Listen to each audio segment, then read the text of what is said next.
Sepertinya saya cowboy, tapi yang saya lakukan adalah mengembalikan kepercayaan masyarakat ke pemerintah. Kok lu ngatur gua? Ini teks yang disiapkan oleh staf saya itu membosankan sekali. Pejabat-pejabat lapor ke bosnya, ke presiden misalnya, pasti bagus-bagus terus. Kedua, yang tanpa teks itu biasanya menarik, tapi banyak bahayanya. Mendingan kita beli kerupuk tuh 6 triliun, dapat berapa tuh? Di PB ada. Makanya pinter anak dosen ya. Bapaknya pintar, pas saya enggak. Saya kebetulan aja. Tadi sebenarnya saya malu kesini. Orang-orang udah nyambut saya kayak artis.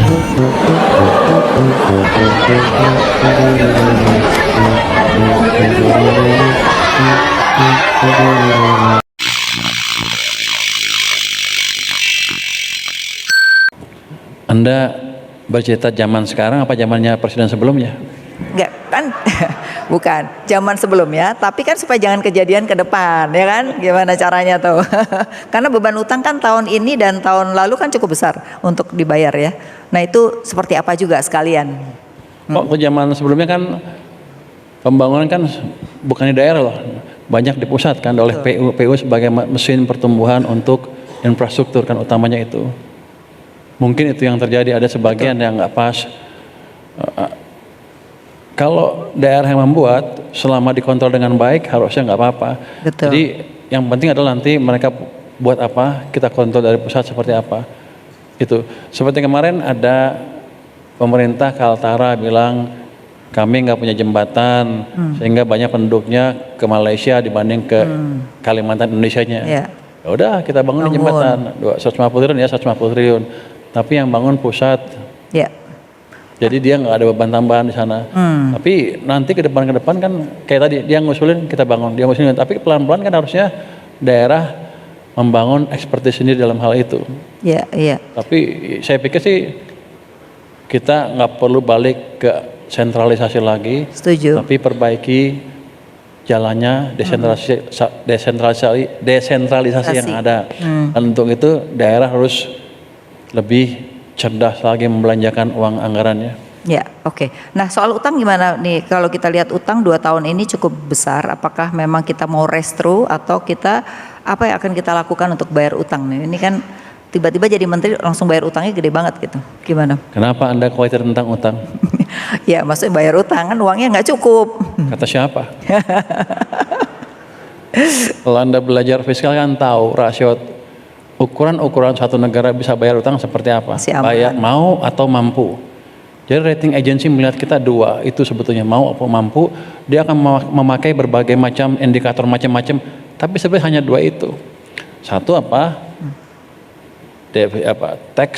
Defisit to GDP ratio ya untuk untuk tahunannya, sama debt to GDP ratio. Ya, masih aman itu.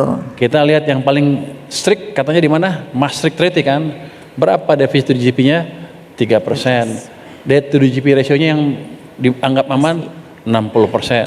Ya. Kita berapa? Defisitnya di bawah 3%. Ya. Tax ratio-nya di bawah 40%. Ya. Jadi dengan standar internasional yang paling ketat pun kita masih prudent.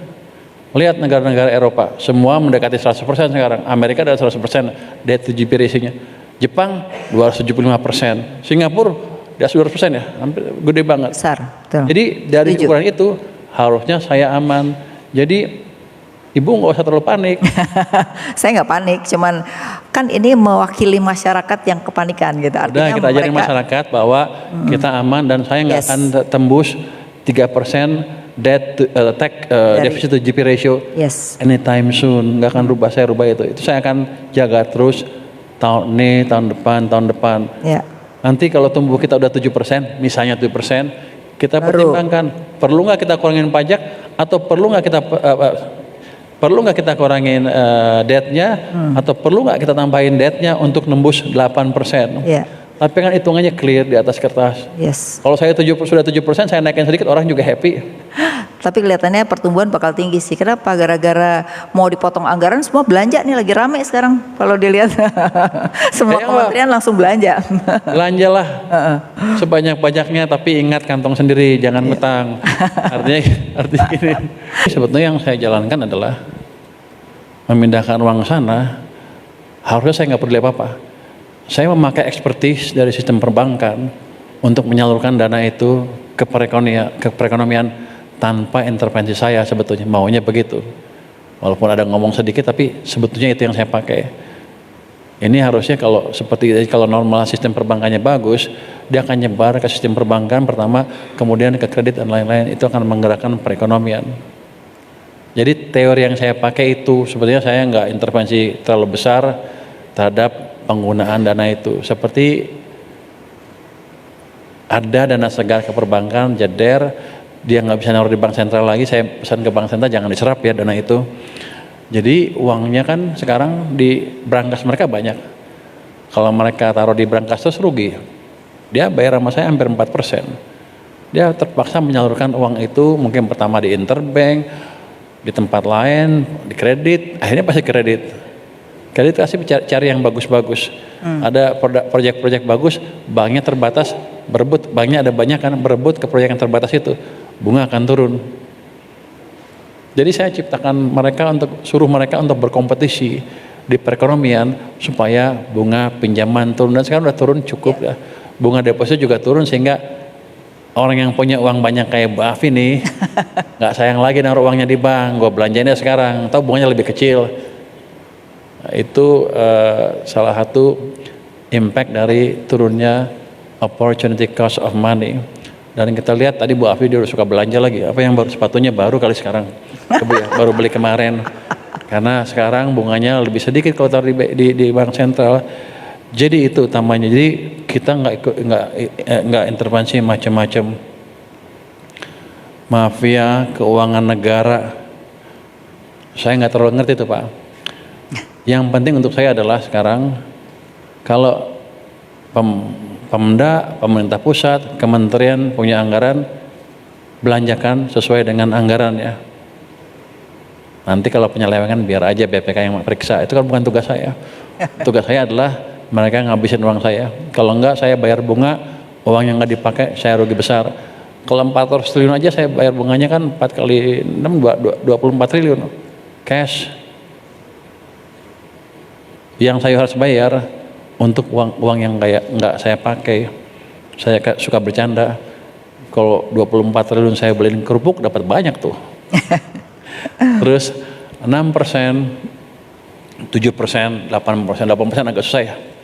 Itu pakai doa, pakai ini effort. Cuma untuk 6% kelihatannya nggak terlalu susah. Karena kita pernah tumbuh 6% di zaman siapa? Di zaman Pak SBY, on average 6%. Pada waktu itu yang tumbuh, yang mendorong pertumbuhan adalah private sector ya. Karena monetary policy cukup longgar. Sekarang zamannya Pak Jokowi tumbuh 5%, yang gerak utamanya pemerintah, sedangkan private sektornya cenderung berhenti. Anda lihat laju pertumbuhan kreditnya, zaman SBY itu 22%, zaman Pak Jokowi cuma 7%, karena pertumbuhan orangnya di sana 17%, di sini zaman Pak Jokowi tumbuhnya ya 7% on average. Ada titik-titik di mana tumbuhnya 0. Kalau saya hidupkan mesin swastanya tahun ini ke depan, 6% kira-kira dapat. Bisa. Yang pemerintah saya hidupkan juga mesin tambahan. Jadi nggak susah-susah amat. Belum lagi nanti kebijakan yang lain yang ini ceteris paribus loh. Dengan kondisi seperti ini, dengan sistem yang seperti ini, dengan pejabat-pejabat yang seperti sekarang, yang seperti itu ya, belum berubah lah behaviornya dibanding dulu. Kalau saya perbaiki iklim investasi gimana? Akan lebih cepat lagi. Kita udah bentuk, Menko Perekonomian membentuk Satgas Percepatan Program Pembangunan ya, program unggulan. Di situ ada Satgas Pokja di bottlenecking, Pokja 2 ya itu namanya. Nanti itu akan menerima pengaduan dari seluruh pelaku bisnis di Indonesia yang punya masalah, dan kita akan gelar perkara setiap minggu. Kita pecahkan masalah di situ. Jadi saya harapkan nanti iklim investasi akan membaik dengan langsung memperbaiki kendala-kendala di bisnis yang real. Kalau Anda lihat di kertas kan semua udah bagus. Anda tanya Febrio aja tuh, wah kita udah bagus, peraturan ini udah ada, udah lancar lah pokoknya di atas kertas. One window one stop policy, apalagi semuanya gitu. Pokoknya bagus lah. Tapi kan di lapangannya nggak begitu.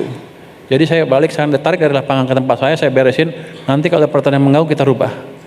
Itu akan bisa terjadi. Kenapa? Karena semua kementerian terlibat di sana. Dan lebih penting lagi, saya kan Menteri Keuangan. Kalau ada peraturan yang disuruh rubah, menterinya nggak bukan menteri yang nggak nurut. Ada pejabat di kementerian itu yang mengganggu, ya saya potong anggarannya. Kan pasti jalan. Jadi ini bukan untuk saya atau bukan untuk yang lain, ini untuk ekonomi Indonesia. Saya udah bilang ke Pak Presiden waktu itu, Pak, boleh nggak saya bikin tim debottlenecking? Apa kerjanya? Begini Pak, gini yang saya ceritakan tadi. Ya udah jalankan katanya. Sampai sekarang disetujui, jadi sebelum nggak disetujui saya jalankan terus aja. Tapi bukan saya, itu dengan menteri-menteri, Menko Perekonomian dan menteri-menteri yang lain. Jadi saya nggak jalan sendiri, takut juga dimarahin orang. Kira-kira gitu. Tahun depan 2027 dengan perbaikan, ya saya dorong sedikit, saya bisa ngundang investor kan. 7% udah agak kelihatan. Kalau itu membaik, tahun depannya lagi kayaknya udah kekeker lah, 8% lah bisa lah.